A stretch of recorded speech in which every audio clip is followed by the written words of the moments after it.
et sans rien que le chant de sa voix. Tous ensemble. Je suivrai mon Seigneur et mon Maître, sans jamais m'éloigner de ses bras, sans que rien ici-bas ne m'arrête, et sans rien que le chant de sa voix. Je vivrai de bonheur et de grâce. Nous allons lire ensemble dans le livre de Job. C'est le livre que notre Premier ministre aime beaucoup, n'est-ce pas? Il parle toujours de Job, Job, Job. Alors nous voulons lire dans le livre de Job.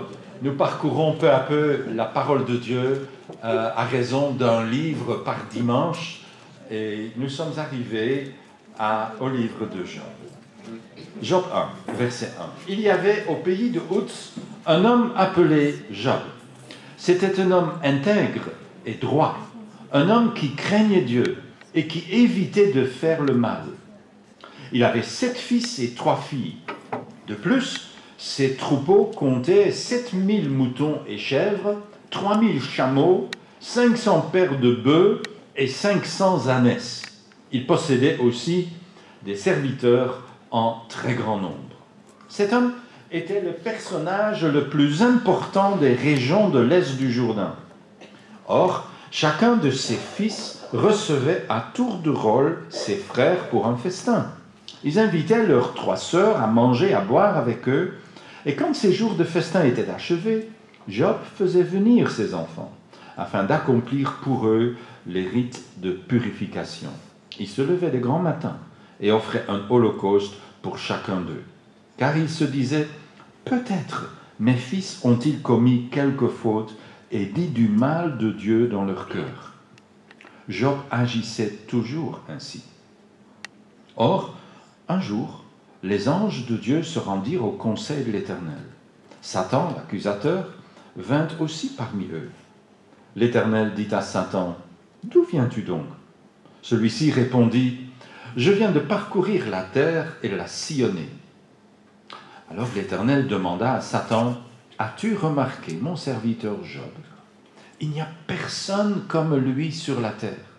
C'est un homme intègre et droit, un homme qui craint Dieu et qui évite de mal faire. » Satan lui répondit, « Est-ce vraiment pour rien que Job craint Dieu? N'as-tu pas élevé comme un rempart de protection autour de lui, autour de sa maison et autour de ses biens? Tu as fait réussir ses entreprises, ses troupeaux se sont multipliés dans le pays. Porte donc la main sur ses biens et sur les siens, et l'on verra s'il ne te maudit pas en face. » Alors l'Éternel dit à Satan, « Tous ces biens sont en ton pouvoir, ainsi que les siens, mais ne porte pas la main sur sa personne. » Alors Satan se retira de la présence de l'Éternel. Jusque-là. Seigneur, que ta parole puisse toucher notre cœur. Aide-nous par ton esprit de la comprendre et de la mettre en pratique. Seigneur, sois ainsi avec nos enfants également, que tu bénisses l'enseignement qu'ils reçoivent de leur moniteur et de leur monitrice. Au nom de Jésus. Amen.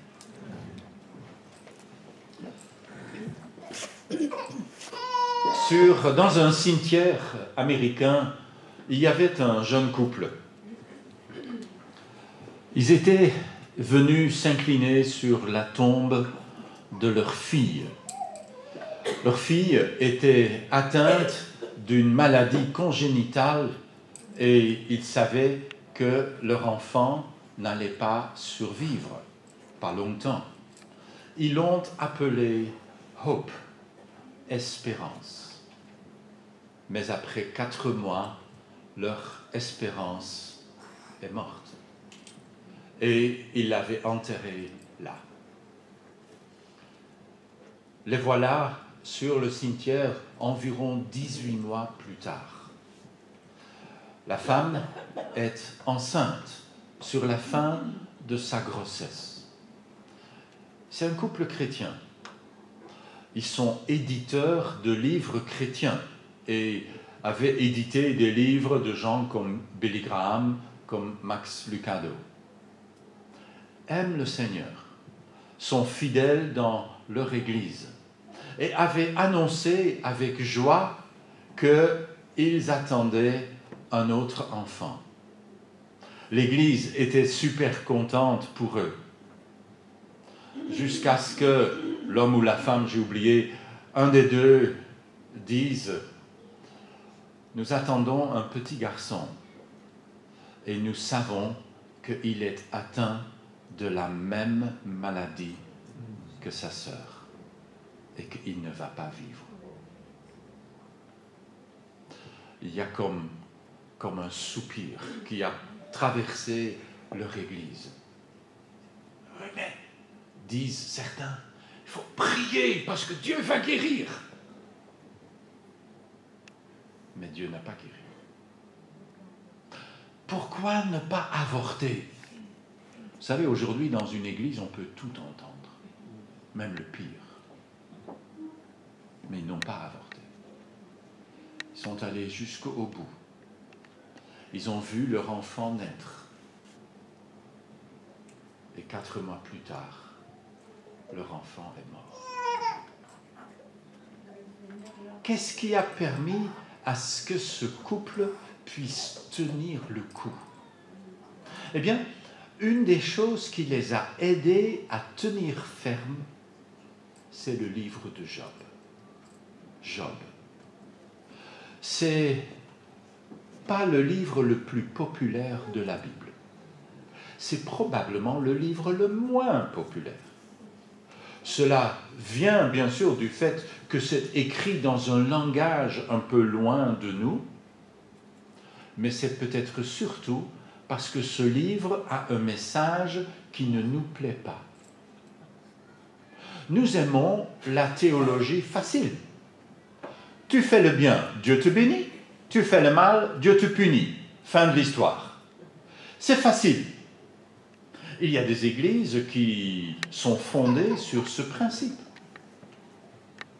Si tu veux être prospère et en bonne santé, fais le bien. Donne beaucoup à l'offrande et Dieu te bénira. C'est bien sûr pas du christianisme, c'est du paganisme. Mais c'est populaire aujourd'hui, prouvant que la théologie des amis de Job, et Job est parmi les premiers livres de la Bible.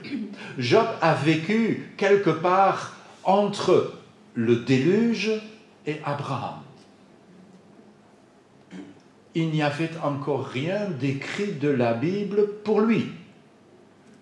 Mais il y avait une connaissance de Dieu et Job le manifeste. Job souffre. C'est comme ça que nous le connaissons. Et le livre de Job nous fait poser des questions qu'on se pose quand les choses tournent mal pour nous. Et tôt ou tard, cela arrive bien sûr pour chacun de nous. Où est Dieu quand tout va mal? Pourquoi est-ce que j'ai parfois l'impression que Dieu semble regarder ailleurs? Pourquoi, quand j'ai le plus besoin de lui, se fait-il absent? Qu'est-ce que je peux faire avec un Dieu pareil?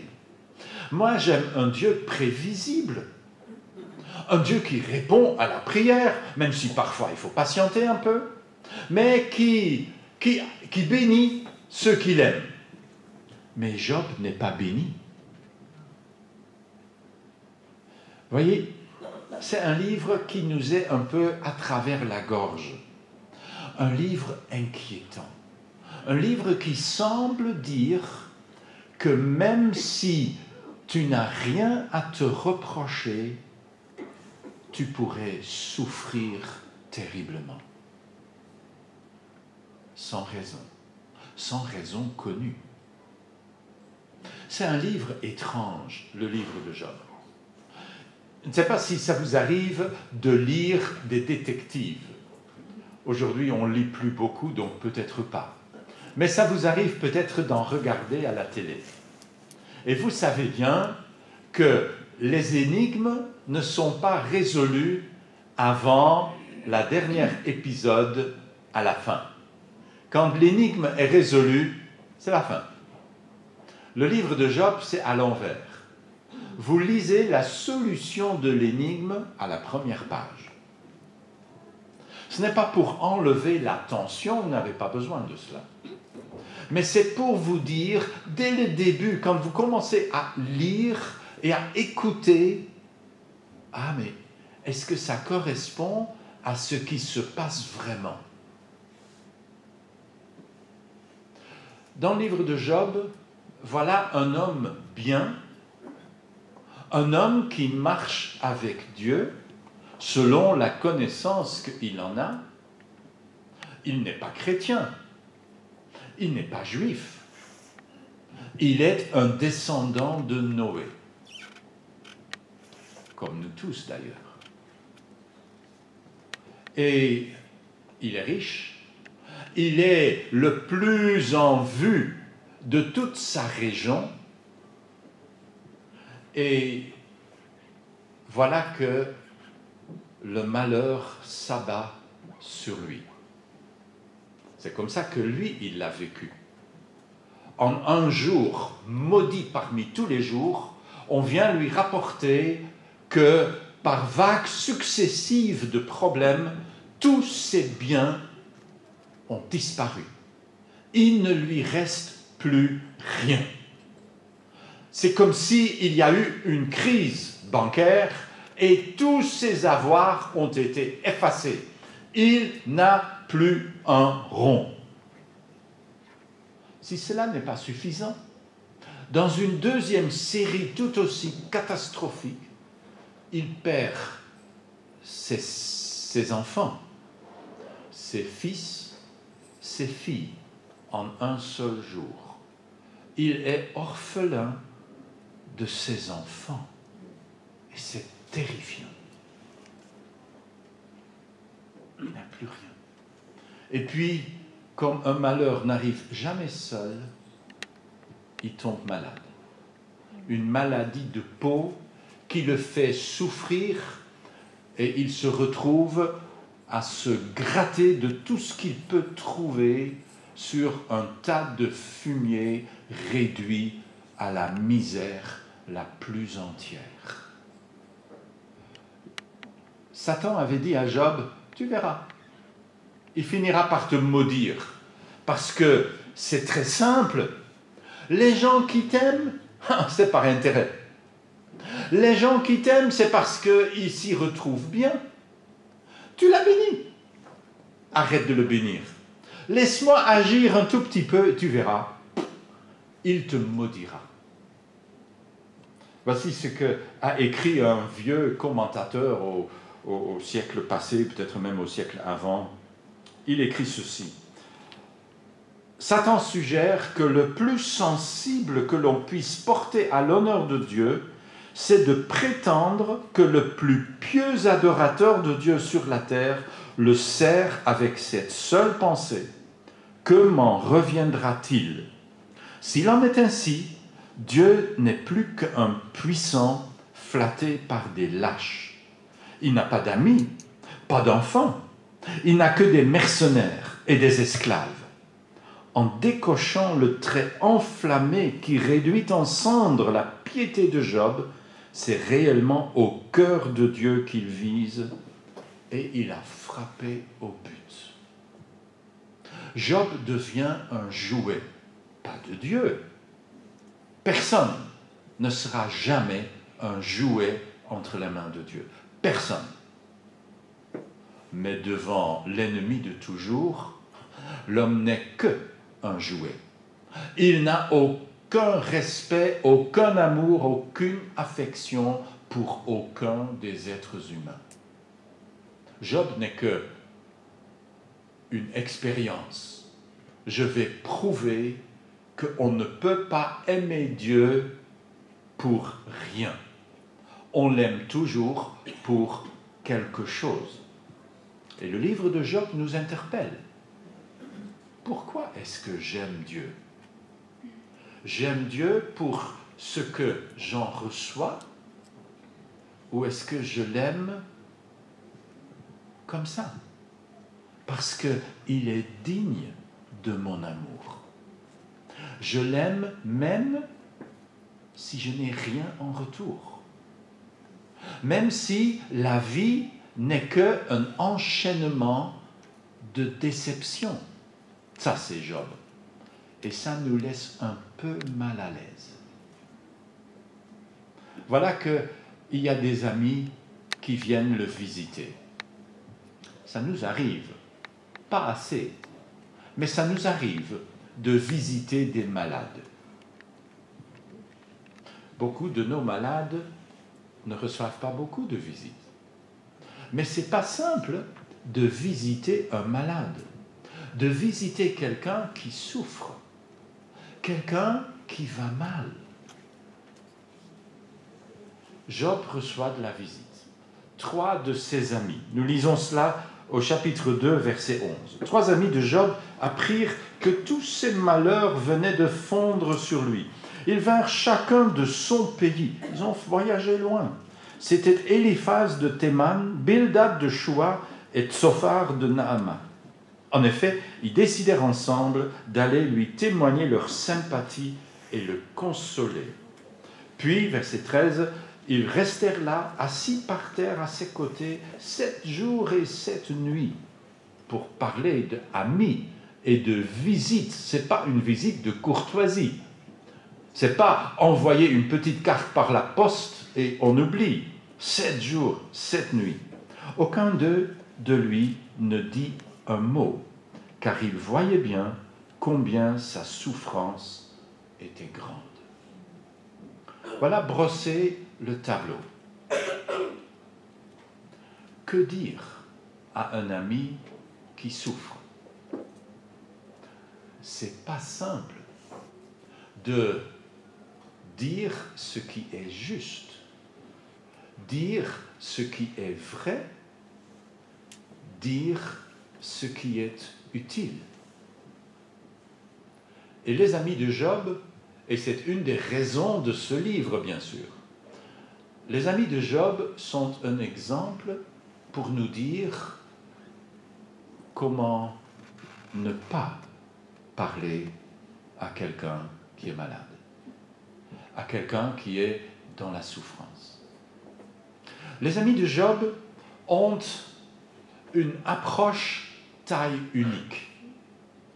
Devant la souffrance, ils ont une seule réponse. Et cette réponse vaut pour tous les souffrants. Si vous souffrez, cherche pas. Tu es coupable. C'est à cause de toi.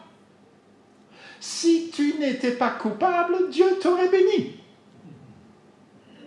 Si tu n'étais pas coupable, ça aurait été très bien pour toi. Mais ce n'est pas bien. Donc, repens-toi. Humilie-toi et tu verras, tout ira pour le mieux. Taille unique. C'est une horreur. Ces gens ne connaissent pas Dieu. Pourrions dire, ils ne connaissent pas non plus sa parole, mais bon, la Bible n'est pas encore écrite. Donc ça, on ne peut pas le leur reprocher. Mais ils ne connaissent pas Dieu et ils ne connaissent pas l'homme. La taille unique n'est jamais une réponse valable. Nous sommes parfois coupables de la taille unique. Nous n'avons qu'une seule chose à dire aux païens qui nous entourent. De la même façon pour tout le monde. Et ce n'est jamais juste. Parce que les gens sont différents. Leurs problèmes sont différents. Les amis de Job vont prêcher à Job. On n'a pas besoin d'aller au temple pour s'entendre prêcher dessus. On peut s'entendre prêcher dessus et on peut prêcher soi-même sur quelqu'un. Et c'est ce que vont faire les amis de Job. Quel réconfort pendant cette semaine interminable quand tout ce qu'ils font, c'est pleurer avec lui, être là. C'est de cela que Job avait besoin. Tout lui avait abandonné. Il n'y avait plus rien. Ses amis sont là. Jusqu'au jour où ils ouvrent la bouche. Job, au début, réagit avec repos. Quel repos, quel céleste repos. On chante ça assez souvent lors de funérailles. Et on a raison. Vous connaissez la phrase de Job, c'est à peu près la seule phrase qu'on connaît de lui d'ailleurs. L'Éternel a donné, l'Éternel a repris, que le nom de l'Éternel soit béni. Oui, Job réagit bien, mais ce n'est pas avec ça que le mal est parti. Ce n'est pas avec cela que la douleur est moins présente. Et au chapitre 3, l'orage éclate. Pourquoi est-ce que je vis? Pourquoi est-ce que Dieu ne m'a pas fait mourir à la naissance? Ça ne sert à rien de vivre. Si c'est pour tout perdre, ça fait trop mal. Job ne maudit pas Dieu. Il ne le maudira jamais. Mais Job va hurler sa douleur à Dieu. Après tout, si tu ne peux pas le dire à Dieu, à qui peux-tu le dire? Job n'est pas très correct dans sa façon de s'exprimer. Il ne vient pas à Dieu avec une longue introduction. « Ô Seigneur Dieu », il n'y a rien de cela. Pourquoi est-ce que je vis? Pourquoi ne m'as-tu pas tué dans le sein de ma maman? Je n'aurais pas eu à souffrir comme je souffre aujourd'hui. Quelle est sa souffrance? Sa souffrance, ce n'est pas seulement le fait d'avoir tout perdu.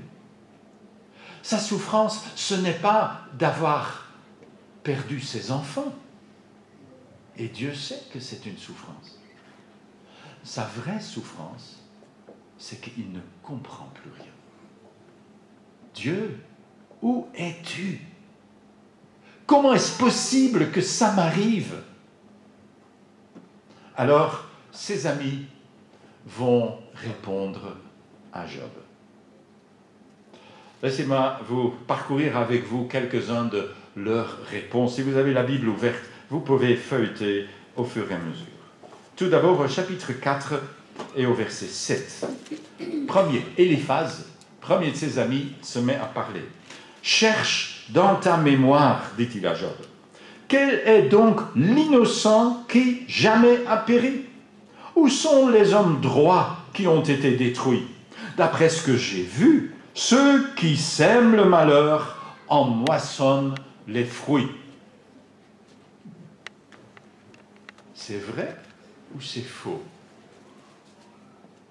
C'est très malaisé de répondre parce que ça sonne tellement vrai. Et nous savons bien qu'il y a de la vérité.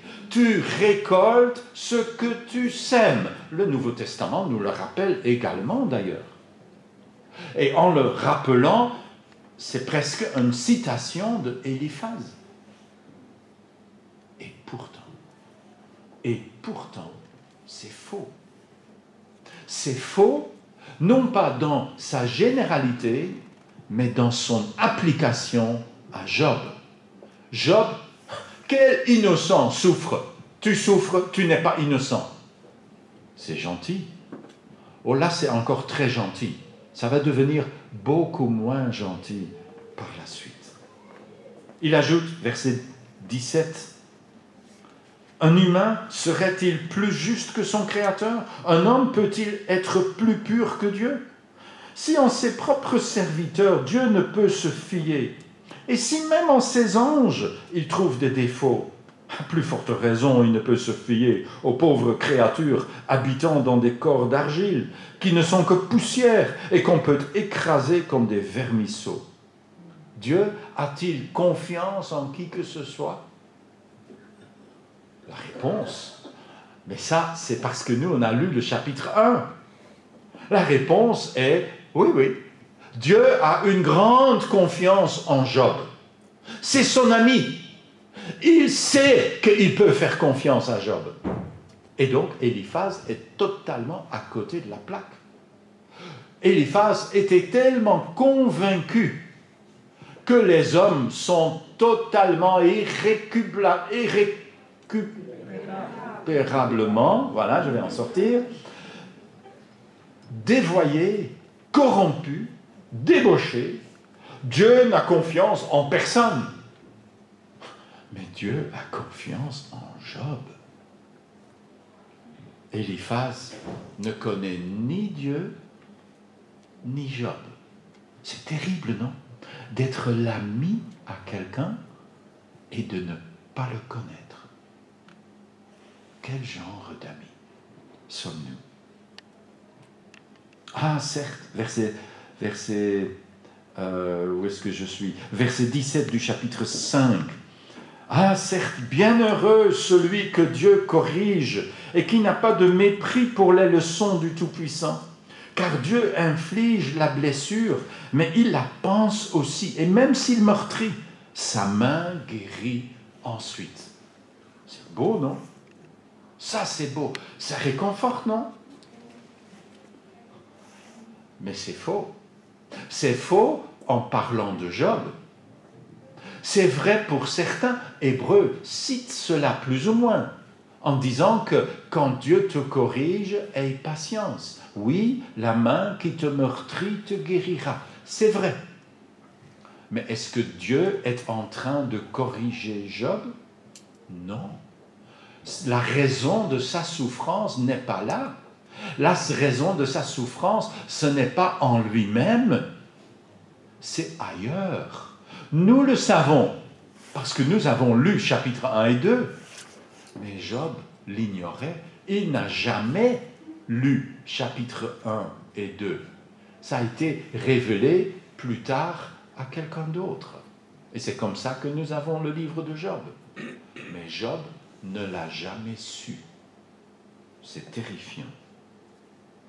Alors, c'est un autre ami qui prend la relève, Bildad de Shua, qui écrit, qui dit « Si tes fils ont péché, il a dû les livrer aux conséquences de leur faute. » Vous entendez? Le venin. Tes fils sont morts, mais c'est leur faute. Hein? S'ils n'étaient pas en faute, ils ne seraient pas morts. Mais ça, tout le monde le sait, non? Ceux qui ne pêchent pas ne meurent jamais. Pourquoi les cimetières sont-ils si remplis? Pourquoi même dans les églises qui prêchent cela, la mort frappe aussi souvent que dans les églises où on ne le prêche pas? Pourquoi la mort est-elle universelle? Mais parce que le péché est universel. Mais pas parce que on est coupable de ceci ou de cela en particulier. Le mal a d'autres ressources et d'autres raisons. Ah, dit le suivant, s'il plaisait à Dieu de te parler lui-même, s'il desserrerait les lèvres. Ça c'est au chapitre, au chapitre 11, verset 5. Vous entendez?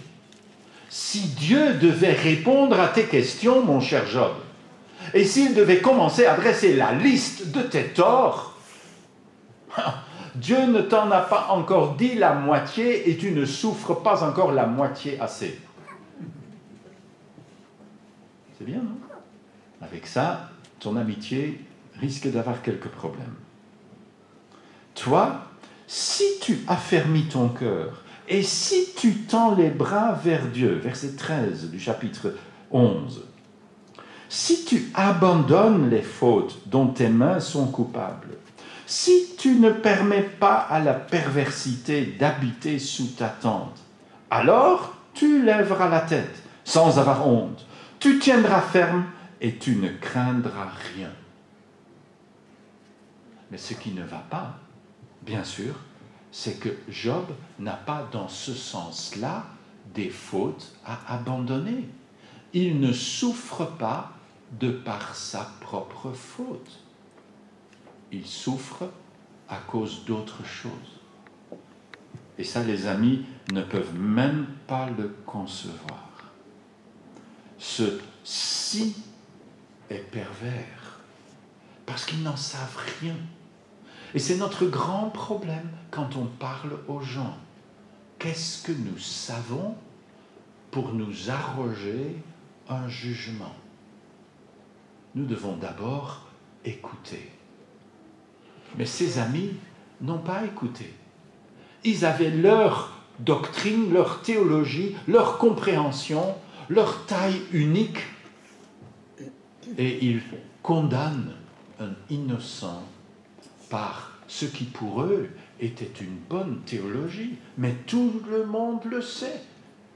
Si tu souffres, tu as fait le mal. Si tu n'as pas fait le mal, tu ne souffriras pas. Mais c'est faux. Archi faux. Oui, c'est vrai dans certains cas, mais ce n'est pas une généralité. Et nous ne pouvons pas le croire ainsi. C'est une conviction de païen. Ce n'est pas l'enseignement de la parole de Dieu. Dieu n'est pas ainsi. Et quand Job persiste et signe, ils deviennent un peu plus méchants. Ils mettent une deuxième couche, une deuxième série d'entretiens. Et voilà, au chapitre 15, verset 4, ce qu'on lui dit. « Toi, tu réduis à rien le respect dû à Dieu. Tu décourages toute réflexion devant Dieu. C'est ton iniquité qui inspire ta bouche, et tu as adopté la langue des rusés. C'est donc ta propre bouche qui te condamnera, ça ne sera pas moi. » Ou au même chapitre, verset 14, « Comment un être humain pourrait-il être pur?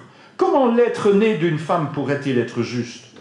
Même à ses saints anges, Dieu ne fait pas confiance. Le ciel n'est pas pur à ses yeux. Combien moins l'être détestable, cet homme corrompu qui commet l'injustice, comme il boirait de l'eau. » Mais c'est archi faux. Le ciel n'est pas pur aux yeux de Dieu. Mais qu'est-ce qu'ils en savent? Dieu ne fait pas confiance à ses anges. Qu'est-ce qu'ils en savent? Est-ce qu'ils ont puisé à une source de savoir que personne d'autre n'a jamais trouvé? Ou est-ce qu'ils sucent ça de leur pouce et de leur théologie très mal ordonnée? Chapitre 18, verset 5. « Oui, la lumière du méchant sûrement va s'éteindre, et sa flamme de feu cessera de briller. » Je traduis. T'en fais pas, tu vas mourir. Agréable, hein? Tu te repens pas? Tu persistes? Ah ben c'est que la leçon n'est pas encore assez forte. Donc, tu vas mourir. Et si tu meurs, c'est que tu es coupable. Nous, en Belgique, on a parfois un peu difficile de comprendre cela. Moi, j'ai compris ça un peu mieux en allant habiter en Afrique. Et à découvrir, à mon étonnement, une habitude que je ne connaissais pas du tout. Quand quelqu'un meurt, il y a toujours, quelque part, un coupable. Et c'est pour cela qu'on va faire de la sorcellerie, pour découvrir le coupable et pour essayer de régler le problème. Ça vous fait rire. Vous savez, ce n'est pas risible, hein? Oui, il y a un côté risible, je suis bien d'accord. Mais dans notre superbe, nous, on a facile de rire. Mais c'est dramatique, parce que ça peut conduire au meurtre. Et ça conduit parfois au meurtre. Mais c'est ce qu'on a là, et c'est ce qui se cache derrière certaines opinions qui continuent à être fabulées dans des églises aujourd'hui. On ne souffre jamais sans raison. On ne souffre jamais sans coupable. Et si tu te détournes de cela, tu vas être restauré. Et tu verras, Tu auras santé, prospérité, tout et tout. Mais c'est faux. C'est archi faux. Ça, c'est pas la Bible. Ça, c'est pas Dieu. Ah oui, mais je tiens ça par une vision. Dans ce cas-là, ta vision, c'est du foin. Et il faut mettre une allumette. Ça ne vaut rien. Ça ne vient pas de Dieu. Ça vient d'ailleurs. Peut-être de ton esprit très fertile, et ça existe, ou peut-être de plus bas. Et là, ça devient soucieux. Non, ce n'est pas ainsi. Et on ne peut pas traiter comme ça quelqu'un. Le triomphe des méchants est de courte durée. Ouais, le psaume 73 dit ça. Un des amis de Job le dit, au chapitre 20. La joie de l'infidèle ne dure qu'un instant. Mais dit ça à Job, c'est une falsification de l'histoire. C'est insulter, c'est gifler quelqu'un. Parce que ce n'est pas vrai. Et nous savons que ce n'est pas vrai. Parce que nous avons lu le chapitre 1er. Cette théologie-là vient du diable. Elle ne vient pas de Dieu. Et l'auteur qui dit ça un peu plus loin dans ce même chapitre 20 va donner tout un catalogue des forfaits de Job. Sucé de son pouce. Il n'y a pas un mot de vrai. Mais il le croit. Parce que, chers amis, si ce n'est pas vrai, il a un problème, lui. Parce que si on peut souffrir sans être le coupable, c'est qu'on peut aussi être en bonne santé sans être juste. Vous sentez l'épée de Damoclès qui tout à coup est au-dessus de votre tête? Je me porte bien. Je viens de réussir mes examens.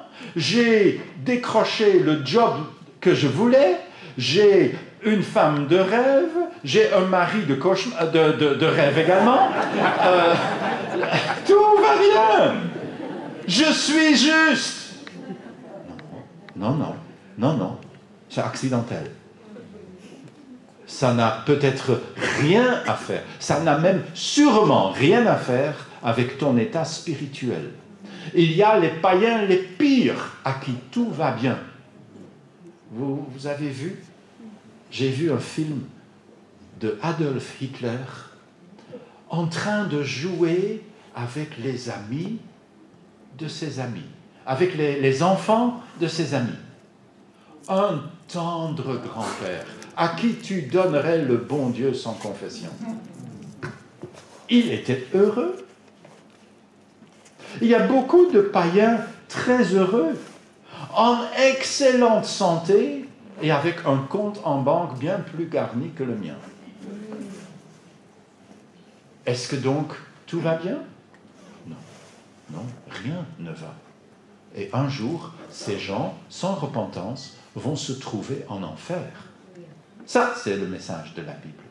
Il n'y a pas de rapport automatique.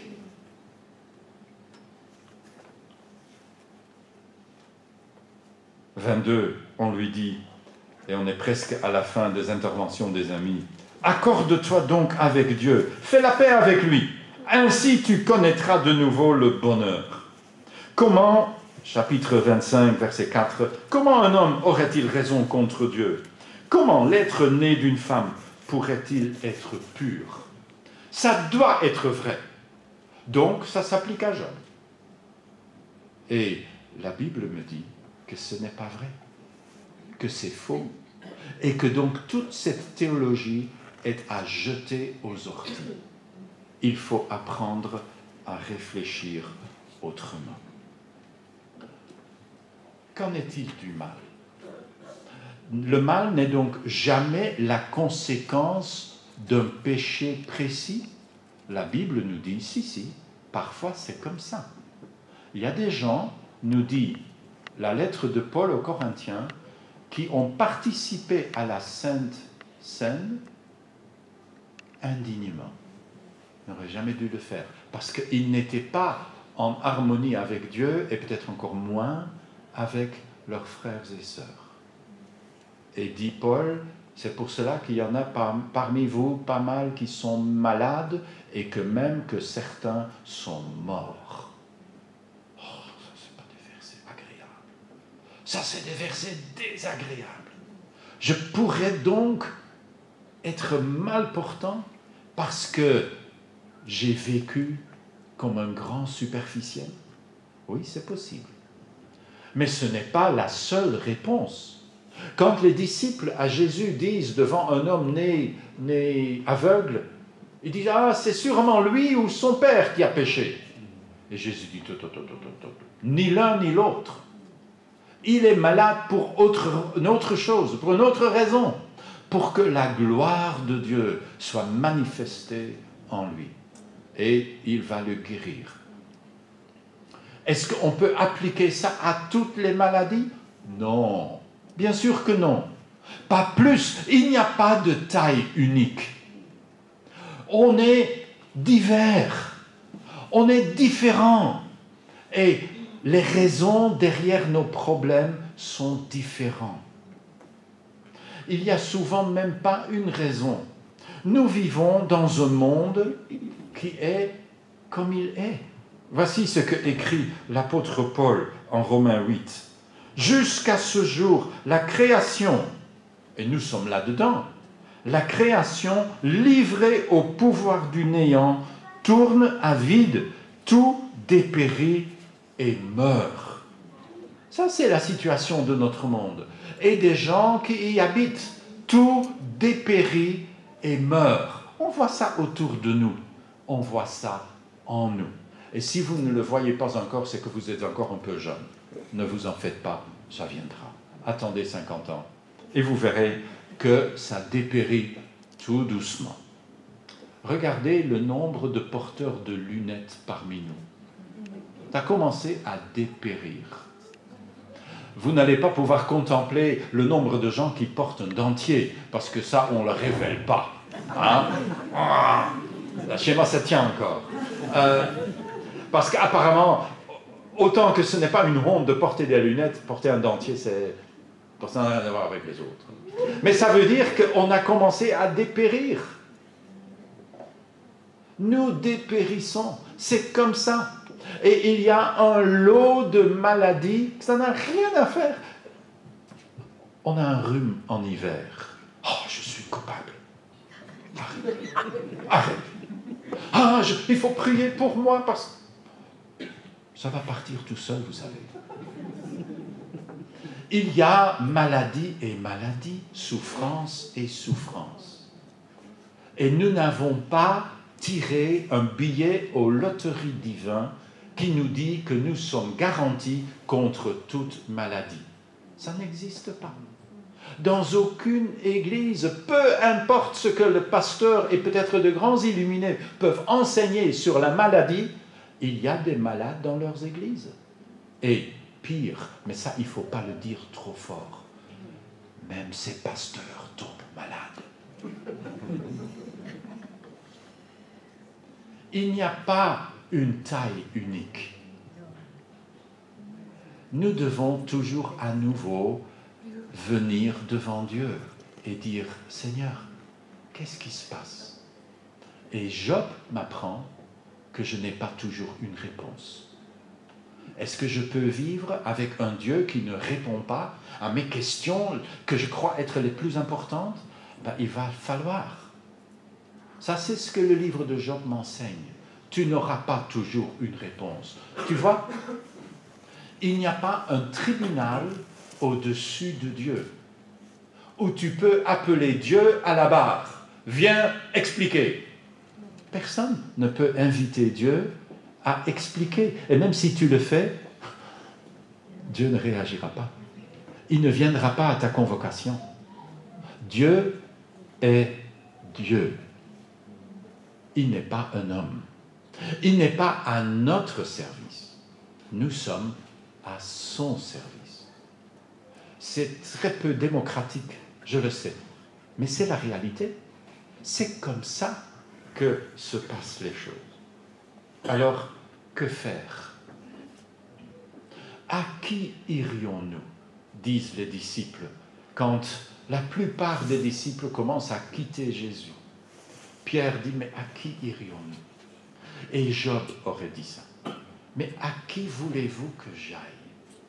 Je n'ai personne d'autre. Vous voyez, les amis de Job parlent à Job. Job, dans la plupart des interventions, parle à Dieu. C'est toute la différence. Job prie, ses amis parlent. Et nous pouvons apprendre de Job comment prier. Et ce ne sont pas des prières très propres, je vous l'accorde. C'est des prières qui ressemblent parfois davantage à du hurlement qu'à une prière bienséante. Est-ce que Job dit des bêtises à Dieu? Oui, parfois il va dire des bêtises à Dieu. Mais ça, c'est la prière. Je peux même dire des bêtises à Dieu. Oui, un jour, j'aurai à m'en repentir, parce que ça ne se fait pas de cette façon-là, et même Job l'aura compris un jour. Mais je peux vider mon sac à Dieu. Et c'est ce que Job fait. Quelques courts exemples. Tout d'abord au chapitre 9, verset 20. Si j'étais juste, c'est ma bouche elle-même qui me condamnerait. Si j'étais innocent, ma bouche me donnerait tort. Suis-je vraiment intègre? Je ne saurais le dire. Je méprise ma vie. 9, verset 20. Autrement dit, Job est bien conscient qu'il n'est pas quelqu'un de parfait. Quand Job clame son innocence, il ne veut pas dire qu'il est un homme sans péché. Job n'est pas un ignare. Il sait très bien qu'il n'y a que des pécheurs sur terre. Et il en fait partie. Mais cela n'est pas pour autant que sa souffrance est due à quelque chose qu'il aurait fait. Job lutte avec la question, mais qui est opposé à moi? Et il pose la question, chapitre 9, 24, si ce n'est pas lui, Dieu, mais alors, qui est-ce donc? Et nous, on aurait envie de dire, mais Job, lis le chapitre 1! Mais Job n'a pas le chapitre 1. Et si nous étions amis de Job, nous non plus. Job croit logiquement, mais c'est Dieu qui est contre moi. C'est Dieu qui a piqué une colère contre moi et je ne comprends pas pourquoi. Je n'ai aucune raison, je me suis examiné, comme la Bible me dit dans le Nouveau Testament, examine-toi toi-même d'abord avant de prendre la Sainte Seine. Je me suis examiné. Et je n'ai pas de raison pourquoi un cancer est tombé sur moi. Pourquoi j'ai perdu mon boulot? Pourquoi j'ai raté mon examen? Là, en général, c'est parce que je n'ai pas étudié. Il n'y a pas nécessairement une raison. Et Job cherche. Alors il dit, 13, verset 3, « C'est au Tout-Puissant que je veux m'adresser. C'est devant Dieu lui-même que je veux défendre ma cause. Quant à vous, mes amis, vous forgez des mensonges. Vous êtes tous des médecins incompétents. Pourquoi détournes-tu, dit-il ensuite à Dieu, pourquoi détournes-tu ton visage de moi? Pourquoi me considères-tu comme ton ennemi? Dans sa colère, Dieu me déchire et il s'attaque à moi. » Chapitre 16. Porte-toi donc, 17, porte-toi donc toi-même garant auprès de toi, car en dehors de toi, qui me cautionnerait? Job cherche quelqu'un qui pourrait le défendre auprès de Dieu. Si j'avais seulement accès à un arbitre, un avocat, et tout à coup, nous disons, mais c'est ce qu'on a lu au début du culte. Nous avons un avocat auprès du Père. 1 Jean 2, verset 2. Voyez, Job ne connaissait pas tout cela. Job ne connaissait rien. Il est au tout début. Mais il est conscient de quelque chose que le Nouveau Testament va seulement nous révéler. Notre besoin d'un avocat auprès de Dieu. Et cet avocat s'appelle Jésus-Christ. Mais ça, Job ne le savait pas. Alors, dans son hurlement, dans sa tristesse, je ne sais pas d'où ça sort, mais au chapitre 19 et au verset 25, il finit par sortir la phrase la plus lumineuse du livre de Job. Je sais, pas je sens, il sent rien. Il n'est pas en état de sentir.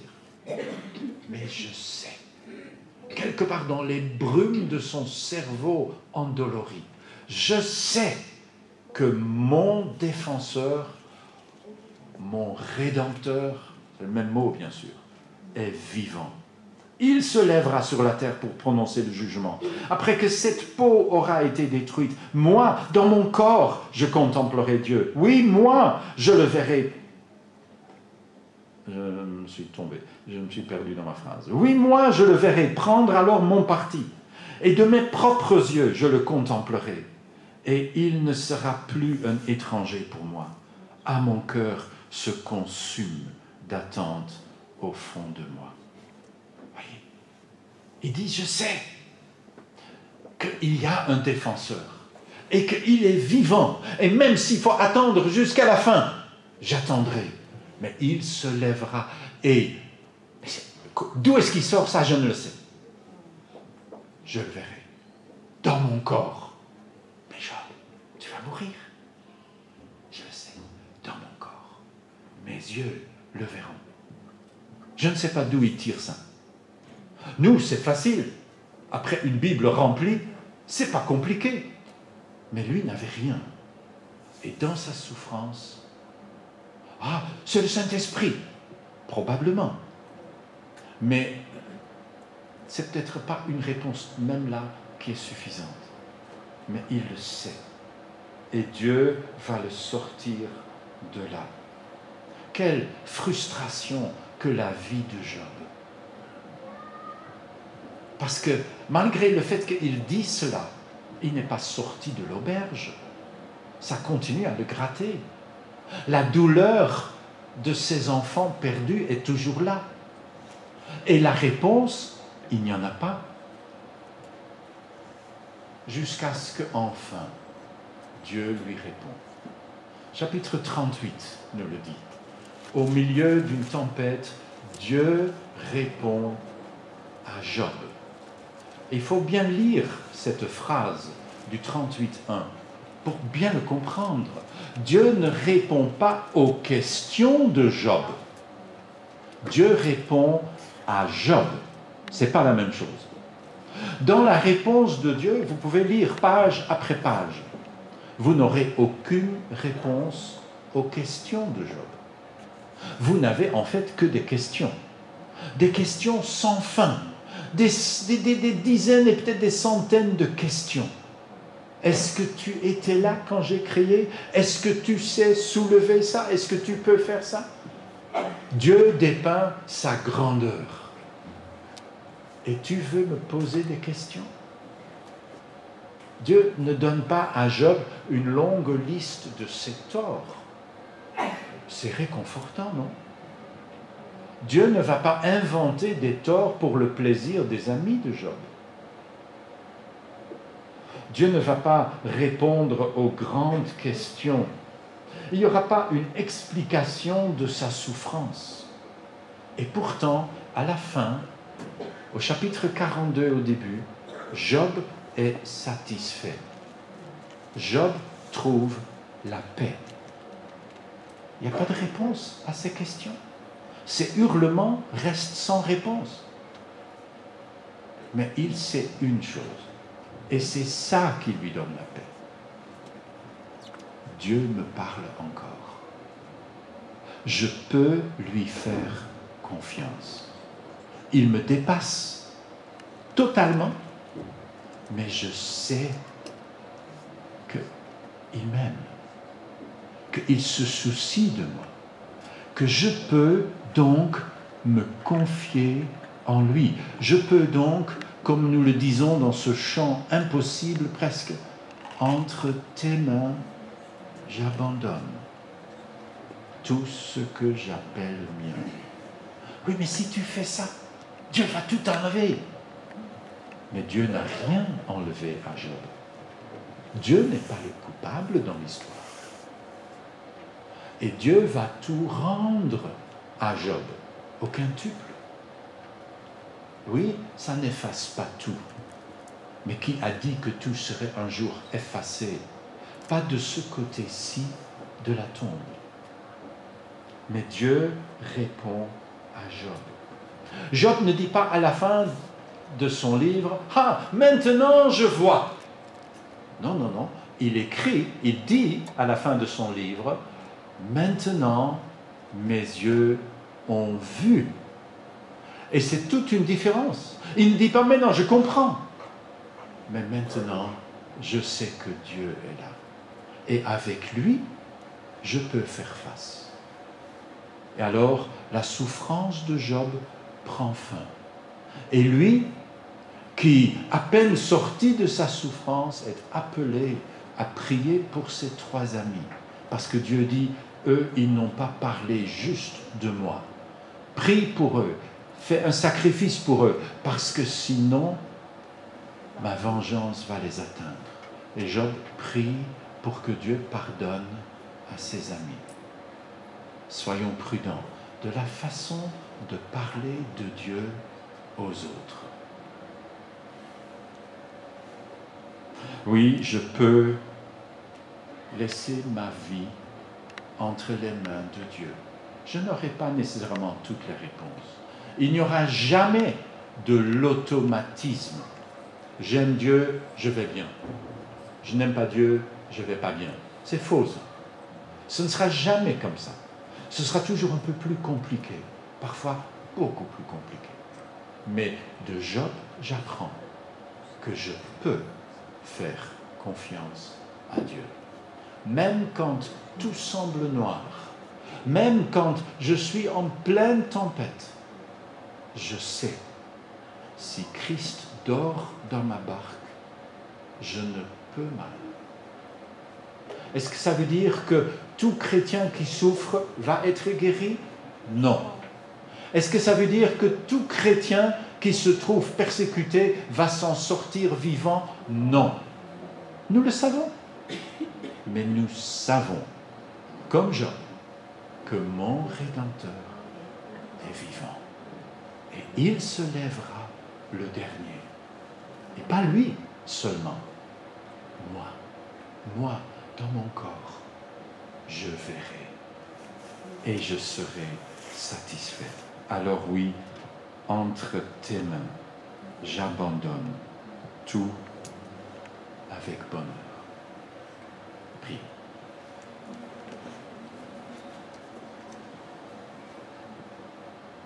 Seigneur, garde-nous d'une foi trop facile, trop superficielle, trop simple. Aide-nous à apprendre à te connaître, tel que tu es, à scruter ta parole pour ne pas sauter à des conclusions erronées, pour avoir une vie équilibrée, une foi équilibrée. Aide-nous, Seigneur, quand nous devons parler aux gens. Aide-nous à ne pas commettre les erreurs des amis de Job. Seigneur, aide-nous à être de bons témoins de ta grâce et de ton pardon. Aide-nous, Seigneur, à parler juste de toi. Au nom de Jésus. Amen. Chantons ensemble ce chant.